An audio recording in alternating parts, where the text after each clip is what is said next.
میں ایک گہرا کنواں ہوں اس زمین پر، بے شمار لڑکے لڑکیوں کے لیے کہ ان کی پیاس بجھاتا رہوں۔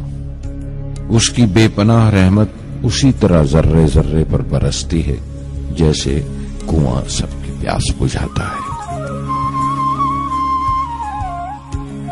اتنی سی کہانی ہے میری، زین العابدین اور عاشی اماں کے بیٹے کی کہانی، اس لڑکے کی کہانی جو اخباریں بیچ کر اپنے بھائی کی مدد کرتا تھا، اس شاگرد کی کہانی جس کی پرورش شیو سبرمنی آئیر اور ایادورائی سولومن نے کی، اس ودیارتھی کی کہانی جسے پنڈلے ماسٹر نے تعلیم دی، ایم جی کے مینن اور پروفیسر سارا بھائی نے انجینئر کی پہچان دی، جو ناکامیوں اور مشکلوں میں پل کر سائنسدان بنا، اور اس رہنما کی کہانی جس کے ساتھ چلنے والے بے شمار قابل اور ہنرمند لوگوں کی ٹیم تھی۔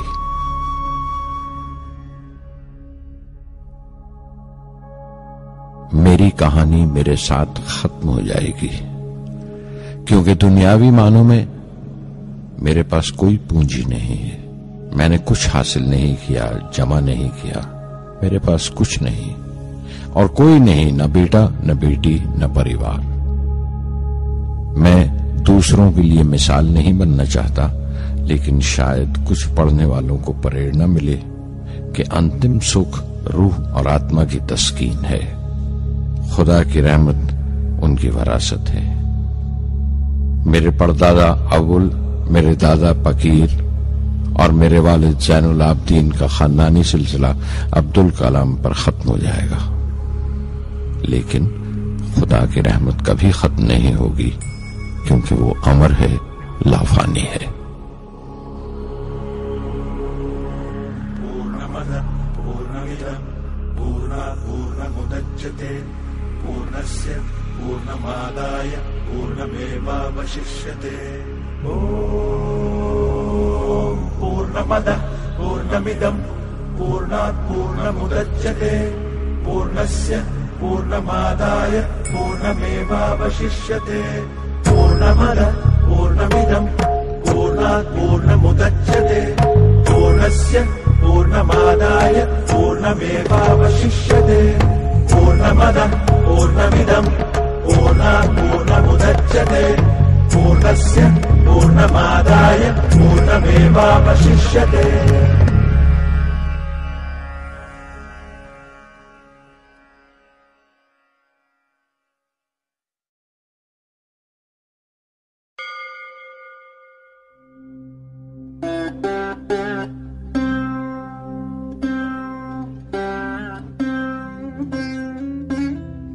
میں شہر رامیشورم کے ایک مڈل کلاس تمل خاندان میں پیدا ہوا۔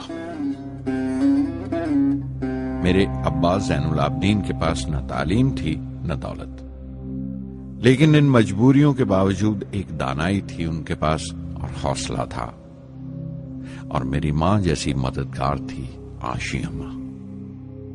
ان کی کئی اولادوں میں ایک میں بھی تھا، بلند قامت ماں باپ کا ایک چھوٹے سے قد والا معمولی شکل و صورت کا لڑکا۔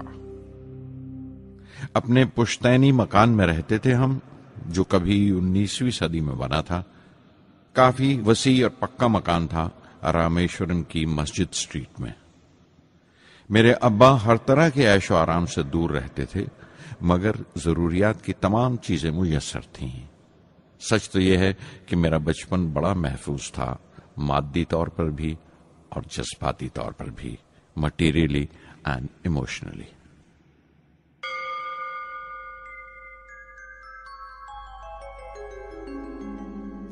رامیشورم کا مشہور شیو مندر ہمارے گھر سے صرف 10 منٹ کی دوری پر تھا۔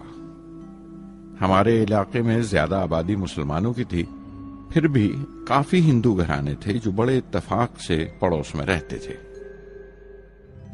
ہمارے علاقے میں ایک بڑی پرانی مسجد تھی جہاں میرے ابا مجھے ہر شام نماز پڑھنے کے لیے لے جایا کرتے تھے۔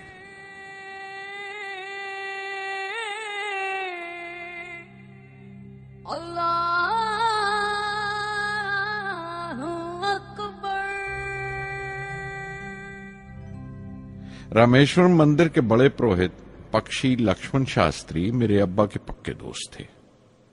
मेरी बचपन की यादों में आंकी हुई एक याद ये भी थी कि अपने अपने रवायती लिबास में बैठे हुए वो दोनों कैसे रूहानी मसलों पर देर देर तक बातें करते रहते थे।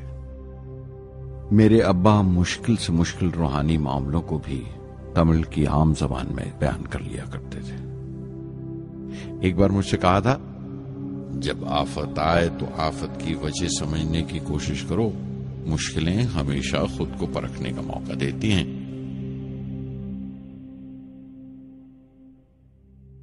मैंने हमेशा अपनी साइंस और टेक्नोलॉजी में अब्बा के असूलों पर चलने की कोशिश की है।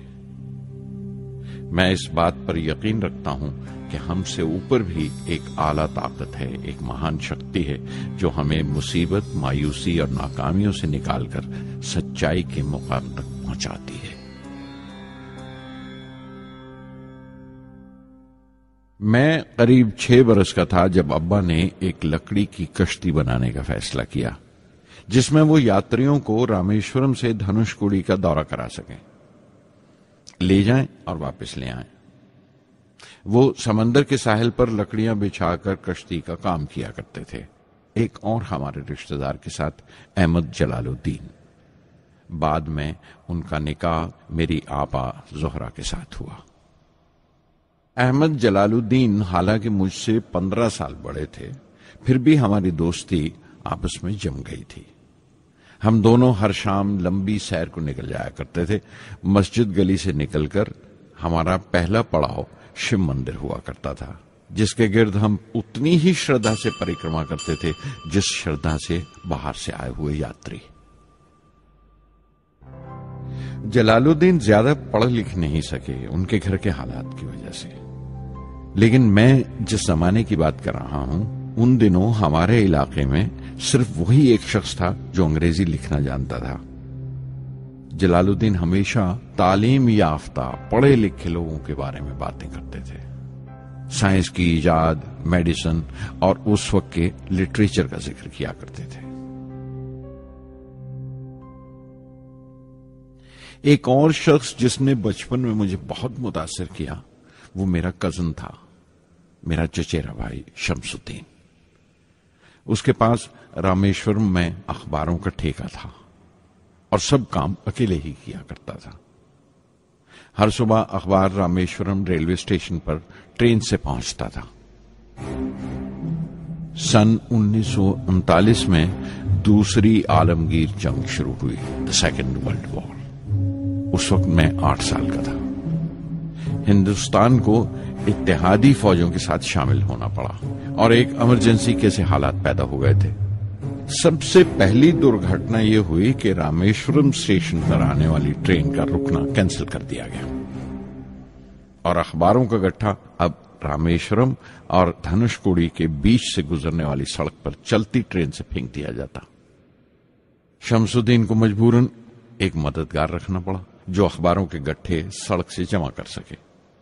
वो मौका मुझे मिला और शमसुद्दीन मेरी पहली आमदनी की वजह बना। हर बच्चा जो पैदा होता है वो कुछ समाजी और आर्थिक हालात से जरूर असरअंदाज होता है और कुछ अपने जज्बाती माहौल से भी। उसी तरह उसकी तरबियत होती है। मुझे दयानतदारी और सेल्फ डिसिप्लिन अपने अब्बा से विरासत में मिला था और मां से अच्छाई पर यकीन करना और रहमदिली। लेकिन जलालुद्दीन और शमसुद्दीन की सोहबत से जो असर मुझ पर पड़ा, उससे सिर्फ मेरा बचपन ही महज अलग नहीं हुआ, बल्कि आइंदा जिंदगी पर भी उसका बहुत बड़ा असर पड़ा।